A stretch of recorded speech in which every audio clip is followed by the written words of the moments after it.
Hello again, it's Cliff here from Down Under.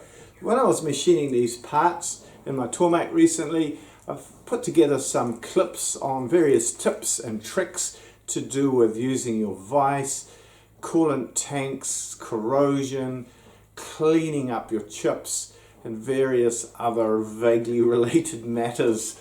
Alright, cheers. Unfortunately, these blocks have all been sawn on all sides, so there's no flat surface to start with. So the first cut has to be quite light to establish a flat surface. So I'm gripping it with this curved block in the moving jaw and just putting it up against the fixed jaw on the flattest side I can find. It's not going to be well held, so the first cut is quite light. While the moving jaw of a vise does have a little bit of clearance in it, it's not usually enough clearance to rack around to the errors in a block that's just been sawn. And so I use a little aluminium insert that I've made up that's curved slightly on one side, on that side. You can just see the curved surface there, and it just drops down in the middle there with a little lip on it that way. It's just above the surface of the jaws, and that way you're not just gripping on one edge of the moving jaw of the vise, but you're gripping in the middle. So you've got it on the back surface of the fixed jaw and a central point in the middle of the moving jaw. A sort of a 3-point contact scenario is what you're aiming for, and that's a lot better than having it on the back jaw and just one edge, because that will cause the block to move on you and you'll likely have a disaster. So machining this way, I'm putting the cutting thrust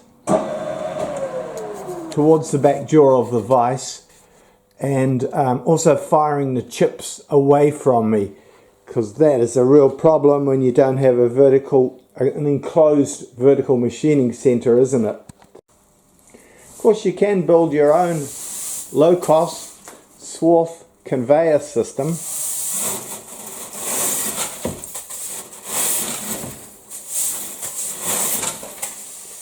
And put a bit of sheet metal on a box. While I'm on the subject of vices, I'll just briefly talk about the moving jaw. This moving jaw on most of these vices has got a pull down ramp inside it that's connected to the screw, and when you tighten the screw it pulls the moving jaw down to offset the effect of it riding up. Otherwise it will ride up when it's tightened and the part will lift up. So it's important to have that adjusted. There's a little grub screw in there, and you want to keep the moving jaw firmly down on the slideways of the vise. Otherwise, if there's a gap there, you'll get particles of chips and swath and dirt underneath, and there'll be a permanent gap there, and it's a bit of a downhill slope if that happens. So keep that vise jaw rails clean and keep the scrub screw nipped up so that there's a bit of drag on there, so that when you tighten up, not only does the ramp pull it down, but it's down to start with, so there's no little bits of chips and dirt under there. Most of you will know that, but just in case it's slipped through unnoticed for some of you, a good discipline is to keep that moving jaw down firm. If external broken edges or chamfers are specified, I always used to do it with a file in the classic old tool making way, but it's quite time consuming. Recently been trying this type of wheel in a disc grinder, and with a bit of care it does a pretty good job, and it's far quicker. You just got to watch at the start and the end of the chamfer, but you can do it in a couple of seconds. So I think I'll be moving over to this method in the future.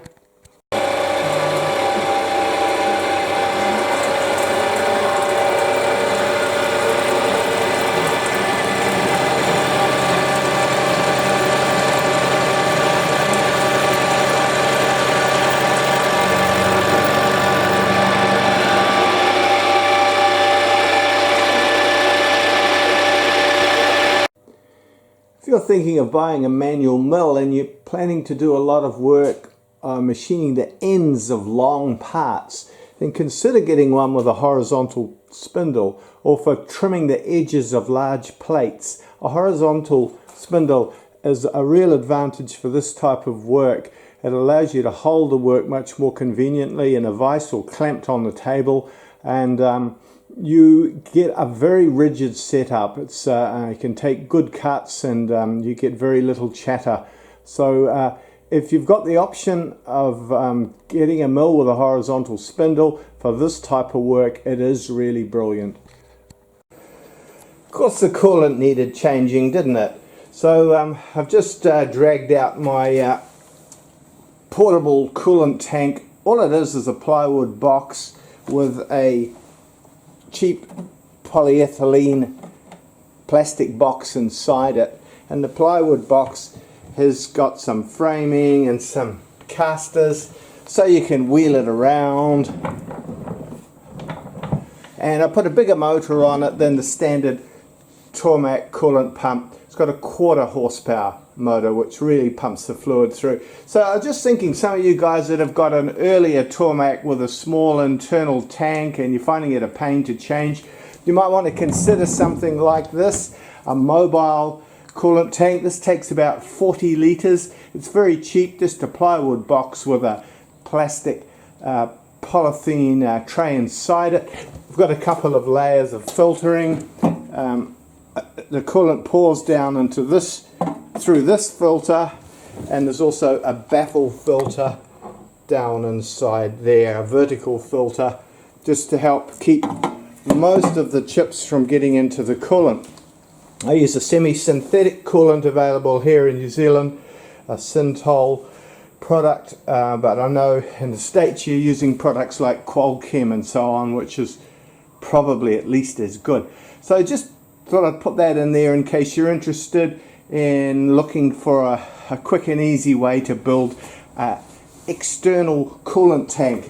This was my this is my Mark 1 model that I made on my early Tormek, and it's still holding out fine. It's just a plywood box with a couple of 20-litre drums inside it. It works, but this one's slightly more refined design. Yet again, I have to empty all the swarth. Well, you call them chips in the States, don't you, I think? Aluminium, steel, stainless steel. So I've got the old camper van transformed into transit van mode.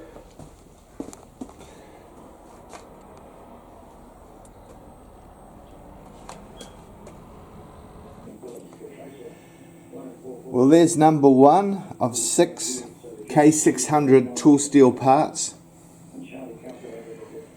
Cold night last night, 3 degrees C.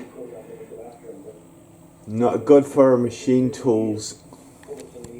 Hey, and while in maintenance mode, I thought I'd just talk briefly about rust prevention, because this is quite a humid, damp, cold environment here in Lower Hutt, New Zealand. And so it really exposes these machines to corrosion very quickly. You know, it chills off at night quite often, and the high humidity condensates and will give corrosion very quickly. And I've trialed different products over the years, including expensive premium products like LPS3. But one of the problems with the really tenacious high-end products is that they're not easy to remove. And on the surface of a table or a vise, I find it's more trouble than it's worth. So I use just a low-cost product like WD-40, which doesn't last long. After a couple of months, it seems to emulsify with water and then allow corrosion through. But a couple of months is usually long enough, and so I spray it on, and it stays a sort of a semi-fluid wax that can be wiped off. That's the big advantage of it.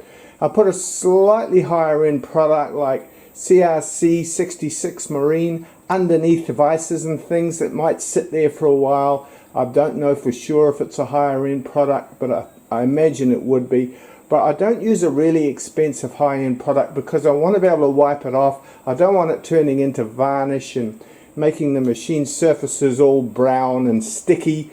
I want to keep them clean as well, so it's a compromise. So let me know in the comments below what you use. Do you use WD-40 and wipe it down? Do you use machine oil? Is there some other low-cost solution? When you're setting up your vise, you're obviously often using parallels, and often using two parallels, one on each side. I don't know if I've mentioned this before, but it's a good idea to use a spring between the two parallels, and that way it saves time setting up and also reduces the risk of the parallels vibrating into different positions. You know, when you're doing a bit of machining, the parallels can vibrate into different positions, perhaps get under where a drill's going to go, or get chips under them and make the next setup job more work. So a spring is a good option there, and obviously sliding up against a stop, a solid stop that's not going to move easily when you bring the part up to it each time. Gives you your X, Y and Z references. Alright, that's probably enough. Thanks for watching. Cheers.